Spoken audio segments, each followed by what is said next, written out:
welcome to Hedgehog Hollow. So today has one of my favorites because it's hacks to stretch your supplies, and we all love those.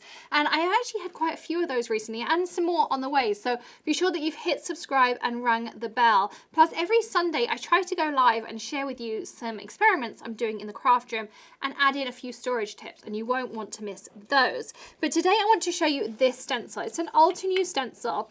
And it kind of doesn't look much, but I think there's so many things you could do with it. You could turn these into popsicle sticks. I have a million different ways to use stencils on the channel, but today I'm going to be showing you how to use these stencils in particular. So what you do is I'm just going to work out which way around this one got put on first, because I kind of pre-stamped or pre-stenciled some of this. So this is, you can see where I already stenciled. And then the idea is that you flip this stencil and you position it just like this. In fact, for this one, I'm going to do it slightly different to how I usually do it. I'm going to stick that down and then stick my stencil on top, because otherwise I will never get perfect alignment. And so what I'm doing is I'm lining up the edges so you can see it's going to create a heart. Now you could do this in the same shade, or for reference on this one, I'm doing it in a slightly different shade of pink. So I'm going to take a blending brush. I'm pretty sure this had some orange ink on it beforehand, because worn lipstick is not this orange. But we're just going for a fun effect today. So I'm going to show you first of all, this is what it's meant to do, but then we're going to start investigating some things that you possibly could do. And I'm only using inks here. I mean, you can use pens, you can use all sorts of fun things to create patterns with stencils. But you can see here, I'm going to lift this up and pull this one out. So that's how it should look. So you have a light pink piece and then a dark orange in this case on the side of your heart. But what else can we do? Well, let's go back to taping another one down that I created. And this is why I stenciled out lots and lots of these. And we're going to take the same stencil, and rather than lining it up perfectly, I'm actually going to purposefully pull it down so that it's round about there. And so this time we're going to create a more random pattern. There we go. This is looking more like the colour, it's just mixing with some of that orange. You know, eventually we might get to light pink by the end of these. We'll see.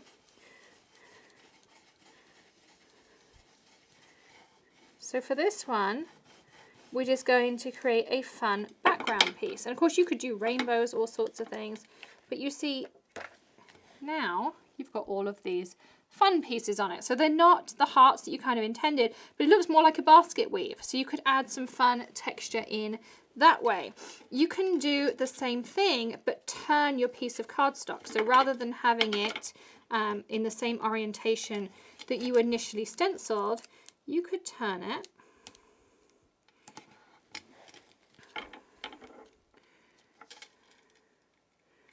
and go for something completely different, and then line it up however you kind of feel. I mean, this is going to be a very random pattern because it's not built to do this, but what I want to show you is you can create all your own background papers. You do not need to spend a fortune on background papers when you have tons of stencils, and you can really do this with any stencil, particularly if it has a small design. These ones are great just because they're symmetrical. But you can see now I just have a fun background, and I could do this, you know, I can imagine this with various shades and things in it, all sorts of fun things that you could do in this one. So I think again that's just a kind of cool technique. So, and of course you could leave it blank like this. So now we have 4 ways already to use our piece of stencil. You could just do the 1, you can do the 2 how it's meant to be, you can do 2 but just shift it around, you can do this one here, you could even turn this around so it's the opposite, and then, you know, do a fun kind of pattern in here like this. I wonder if I can even take the resist of what ink is left on here. Let's see what comes out. That doesn't work. Actually, it will work if you could also take an imprint of your stencil, like the negative, I guess, of your stencil. So just spritz and then put it down, and you kind of get some fun backgrounds in there. So you can also use that. So there was another kind of fun idea. But this one is another way you can use that same stencil. Okay, so again, piece of cardstock. And to start with, we don't want our stencil, you just want your blending brush. And be sure to make sure they're washed in between.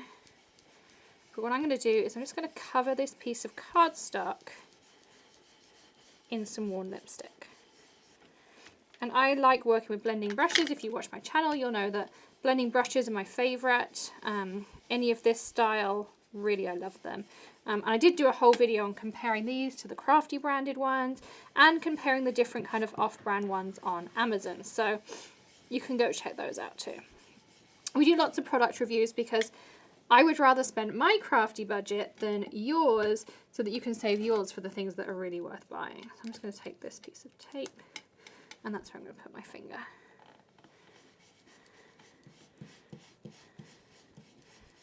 And it does not have to be perfect. I'm just making sure there is ink all over. Just like that. There we go. All right, so the next part of this is we're going to stick this down. I'm going to take our stencil, which I did dry off, and you're going to pop it over the top, just like that. Isn't that easy? And then we're going to take a piece of kitchen towel. You're going to spritz over, or you can just spritz your kitchen towel, because this way you get a couple of bleeds, but it is a more of a distressy technique. So you can also just spritz your kitchen towel and do it that way. Depends on how rustic or tight you want to be. And so when you lift it up, you've removed that ink. So it looks just like the stencil, but it's the mirror image. And of course you could then do the complete opposite. You could go back and create your hearts again. I want to turn my stencil. That's where. There we go. I got it. So we can line this up.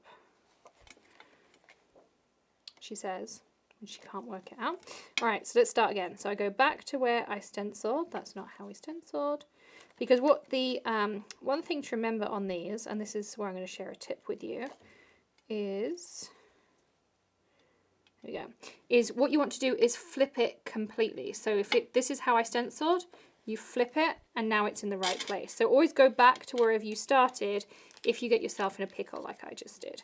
But rather than edit that out, we're going to share it with you so that you don't have the same issues I just did. And I'm going to give it a light spritz and spritz my kitchen towel.